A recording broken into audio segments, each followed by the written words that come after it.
नेपाल विभिन्न खाली प्रकोपका हिसाबले जोखिमयुक्त देश हो। ग्लोबल क्लाइमेट रिस्क इन्डेक्स 2016 का अनुसार नेपाल प्रकोपजन्य जोखिममा रहेका देशमध्ये 17औं स्थानमा पर्छ। जलवायु परिवर्तनका कारण नेपालले हरेक वर्ष ठूलो नोक्सानी बेहोर्दै आएको छ। यसको असरबाट महिला, गरिब र सीमान्तकृत तथा भूमिहीन समुदाय अझ बढी प्रभावित छन्। जलवायुजन्य प्रकोपबाट कृषि क्षेत्रमा नराम्रो असर पर्ने गरेको छ। यही कारण केयर नेपाल सामर्थ्य परियोजनाले कृषि क्षेत्रमा जलवायु उत्थानशील नमुनाको विस्तारमा जोड दिँदै आएको छ। कृषिसँग सम्बन्धित कामहरूमा चाहिँ केन्द्रित भएर जलवायु परिवर्तन सँग जुझ्न सक्ने प्रविधि र अभ्यासहरूको चाहिँ इम्प्लिमेन्ट गर्दै उहाँहरूको जीविकोपार्जनलाई चाहिँ रेजिलेन्ट बनाउने काममा चाहिँ सपोर्ट गरिराखेको छ। सिराहाको भगवानपुर गाउँपालिका वडा नम्बर 1 मा मुसहर समुदायका भूमिहीन किसानहरू करार खेती मार्फत कृषि कार्यमा संलग्न भइरहेका छन्। विक्रम सम्वत 2070 सालमा 4 बिघा जमिन भाडामा लिएर भगवानपुरको दलित महिला कृषक समूहका 40 जना कृषकहरू सामूहिक खेतीमा जुटेका हुन्। करार खेतीको सुरुवातसँगै यहाँका भूमिहीन किसानहरूको जीवन परिवर्तन भएको छ। जग्गा धनीहरूको जमिन बाँझै बस्ने समस्याको पनि समाधान भएको छ। यसअघि उदयपुरको बेलका नगरपालिकामा पनि करार खेतीको अभ्यास सुरु भइसकेको छ। करार खेती में लगला से सर करार खेतिए नहीं भेले, हमरा के सुधार खेती भ गेले।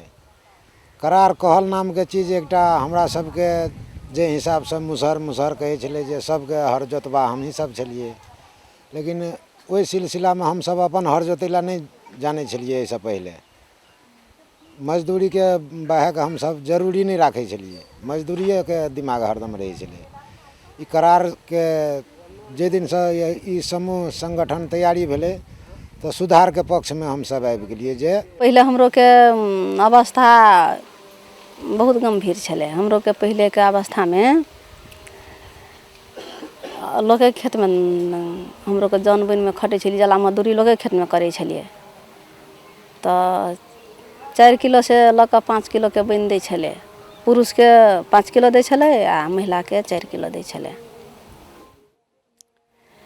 तो हमरो को नहीं पुगे छले। पहले मुसहर जाति एकदम सुखमवासी भूमिहीन छन्। त्यसको जीवन स्तर उकास्नको लागि हामीले करार खेती यानी जग्गा भाडामा लिएर गाउँपालिकाले भाडा तिर्ने र बिउ बिजन उपलब्ध गराउने र भूमिहीन मुसहर समुदायले खेती गर्ने र जस खेतीबाट उनीहरूको आय आर्जन बढेर उनीहरूको बच्चाहरूको शिक्षा दीक्षामा सहयोग पुगेको छ। उसको आर्थिक अवस्थामा प्रगति भएको छ। नेपालमा ठूला किसानको तुलनामा साना र भूमिहीन किसानहरूको संख्या धेरै छ। तर पहिचान सहितको वर्गीकरण नहुँदा साना एवं भूमिहीन किसानहरू राज्यबाट पाउने सेवा सुविधाबाट वञ्चित हुनु परेको छ। उदयपुरको बेलका नगरपालिकाले किसान परिचय पत्र मार्फत किसानहरूलाई सहुलियत दिने काम सुरुवात गरिसकेको छ।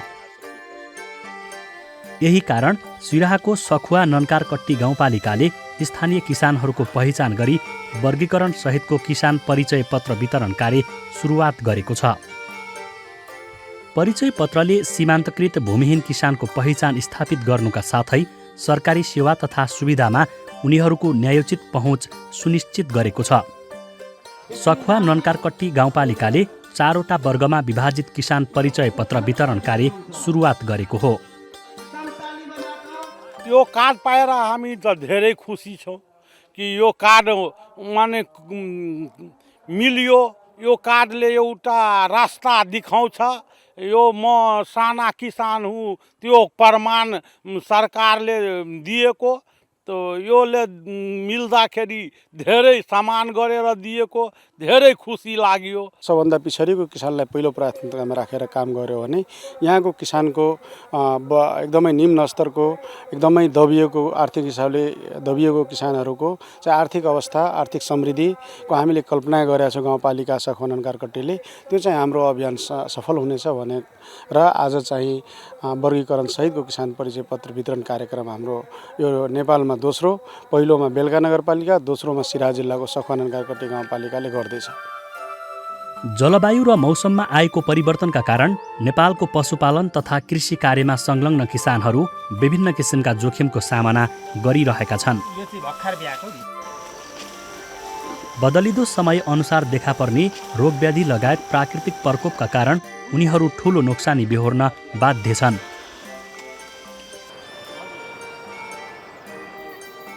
ओखलढुङ्गाको सुनकोशी गाउँपालिका वडा नम्बर 8 भालदीपकी सुशीला श्रेष्ठले 2076 सालमा आफूले पालेका 12वटा बाख्रा मरेपछि सबै खाल्डामा पुर्नु पर्यो।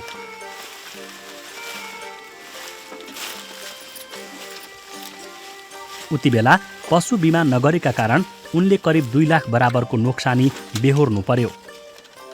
अचेल भने उनी पशु बिमा गरेपछि ढुक्क छिन्। पशु मरे पनि बिमाबाट भुक्तानी मिल्ने भएकाले पछिल्लो समय सुनकोशी गाउँपालिकाका किसानहरू पशु बिमाप्रति आकर्षित भइरहेका छन्। बिमा गऱ्यो भनेदेखि चाहिँ हामीलाई धेरै कुरामा सजिलो हुँदछ सर। हामी किन हिजो बिमा नगर्दा हामी खेती अलि हानिमै थियौँ, लगो त्यत्तिकै अब खाल्टा खनो गाडिदियो फ्याँकिदियो, त्यत्तिकैमा हामीलाई दुःखै थियो, हामी किसानहरू धेरै दुःखी थियौँ। अहिले बिमा गरेपछि फाइदा चाहिँ बाख्रा जस्तै जेसुकै हामी पशु बिमा चाहिँ बाख्रादेखि लिएर भैँसी राँगा गाई जेसुकै हामी बिमा गर्दा पनि बिमा गर्दाको फाइदा धेरै किसिमका हुने रहेछन्। हामीले त्यो यसरी भुक्तानी गर्दै गयौँ, भुक्तानी हुँदै जाएपछि ओ बिमाले त पैसा दिँदो रहेछ, हाम्रो मरेर जाने चिज त खाल्टामा जाने चिजलाई अहिले हामीले पैसा पायौँ, पनि त्यहाँ त्यही बराबरको हामीले किन्न त पायौँ भन्ने कुराहरू मान्छेमा एकदम अहिले चाहिँ यो पशु बिमाप्रति चाहिँ धेरै आकर्षण बढेको छ। वडाहरू पालिकाहरू पनि एकदम सकारात्मक भूमिका चाहिँ निर्वाह गर्नुभएको छ र अहिले चाहिँ प्राय धेरै पशुहरूमा कानमा चाहिँ ट्याग लगाएको पाइन्छ। मलाई यही नै खुसी लागेको छ हैन यो विषयमा। र हाम्रो समन्वय चाहिँ अहिले पनि पालिकाका पदाधिकारी जो जननिर्वाचित चाहिँ पदाधिकारी हुनुहुन्छ उहाँहरूले चाहिँ बिमा गर्न पर्यो सर, बिमा गराइदिनुहोस् भनेर त्यो बोलाइराखेको अवस्था छ अहिले चाहिँ। कृषि अन्तर्गतको पशु बिमा कार्यक्रमलाई हामीले चाहिँ सञ्चालन गरेका छौँ। हाम्रो गाउँपालिकाभित्र राष्ट्रिय कृषक समूह महासङ्घ नेपाल र स्थानीय तह सुनकोशी गाउँपालिका र गाउँपालिका अन्तर्गतका विभिन्न वार्डहरूको स्रोत साझेदारीमा हामीले चाहिँ पशु बिमा कार्यक्रम सञ्चालन गरेका छौँ। जलवायुजन्य जोखिम विरुद्ध आफूमा अनुकूलता विकास गर्ने उचित कृषि अभ्यास र प्रणाली सम्बन्धी ज्ञानको अभावले नेपाली किसानहरू बाली उत्पादनमा पनि चुनौती भोगिरहेका छन्। अनियमित वर्षा, आँधी बेहेरी, खडेरी र बाढी जस्ता जलवायुजन्य प्रकोपले नेपाली कृषि क्षेत्र प्रभावित हुने गरेको छ। बालीमा लाग्ने रोग किराको प्रकोपले पनि कृषि उत्पादनमा नराम्रो असर पर्ने गरेको छ। कृषि मौसम परामर्श सेवा भने यस्ता समस्या समाधानका लागि सहयोगी साबित भएको छ। उदयपुरको बेलका नगरपालिका वडा नम्बर 2 मा सुरु भएको कृषि मौसम परामर्श सेवाका कारण स्थानीय किसानहरू लाभान्वित भएका छन्। कृषि मौसम सल्लाह सेवाका कारण बाली लगाउनेदेखि रोगको पहिचान, नियन्त्रण र बाली भित्राउँदा आइपर्ने चुनौतीको सामना गर्न सहज भएको छ। बेलका नगरपालिकाले कृषि मौसम सल्लाह सेवा कार्यविधि पारित गरी कार्यान्वयनमा पनि ल्याएको छ।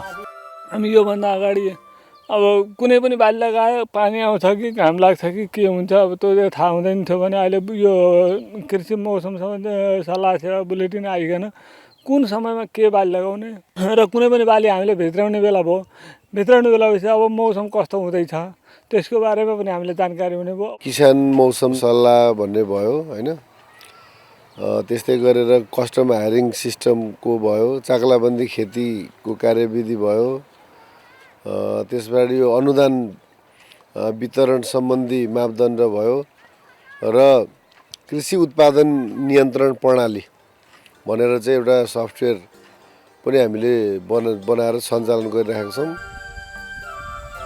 बेलका नगरपालिका वडा नम्बर 6 देउरालीमा सोलर सिँचाइ मार्फत गाउँसम्म पानी पुगेपछि स्थानीय किसानहरू बिउ उत्पादनमा अग्रसर भएका छन्। राम्रो आम्दानी हुने देखेपछि देउरालीका 21 जना किसानहरू अकबरे खुर्सानीको बिउ उत्पादन कार्यमा सक्रिय भएका हुन्। जलवायु उत्थानशील स्थानीय बिउ प्रणालीका कारण लोपोन्मुख बिउको संरक्षण हुन्छ। मुलुकलाई बिउ उत्पादनमा आत्मनिर्भर बनाउन पनि टेवा पुग्छ। स्थानीय बिउ नमुनाको उद्देश्य भनेको कृषकहरूका विभिन्न बिउ सम्बन्धीका समस्याहरू छन्, जस्तै समयमा बिउ प्राप्त नगर्नु, अब गुणस्तरीय बिउहरू प्राप्त नहुनु। अब यस्ता समस्याहरूलाई निराकरण गर्नको लागि स्थानीय स्तरमै बिउहरू उत्पादन गरेर हुन्छ कि अथवा विभिन्न तरिकाले बिउको सहजता ल्याइदिएर कृषकहरूलाई चाहिँ बिउ उपलब्ध गराउनु रहेको छ।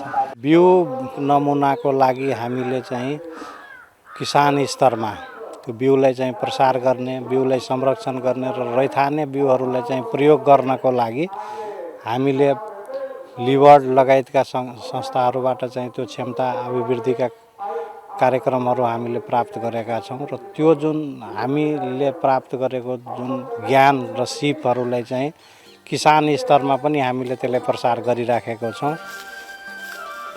सन् 2018 जुलाईदेखि डिसेम्बर 2021 सम्म सिराहा, उदयपुर र ओखलढुङ्गामा सञ्चालित सामर्थ्य परियोजनाले राष्ट्रिय कृषक समूह महासङ्घ, राष्ट्रिय भूमि अधिकार मञ्च, सामुदायिक आत्मनिर्भर केन्द्र, स्वच्छ ऊर्जा नेपाल र जैविक विविधता अनुसन्धान तथा विकासका लागि स्थानीय पहल लिबर्ड सङ्घको साझेदारीमा काम गरिरहेको छ।